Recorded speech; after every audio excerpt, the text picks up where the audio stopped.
Una sa lahat, gaano binago ng pagkakaroon ng Kidlat yung buhay mo bilang content creator? Siguro mas naging ano lang, kung paano ko siya ginagawa before, walang nagbago doon. Ang pinaka nagbabago talaga once na nagkaanak kayo yung ano talaga, yung why mo. Why? Bakit? Yung bakit mo. Yung bakit mo ginagawa yung isang bagay. Yung in terms kung ano, walang nabago doon sa kung paano ako nagba-vlog. Tama ba?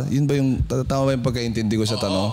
Yung pero, style ng vlogging or anything or ano, kung naka-apekto ba siya sa work kasi mabigat ang trabaho eh.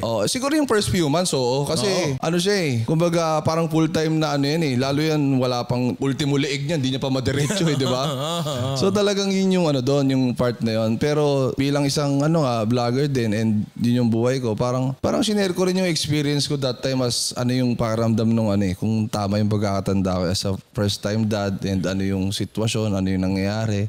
Ganon. And more than that, yung pinaka magbabago talaga is yung rasyonale mo pagdating sa buhay-buhay.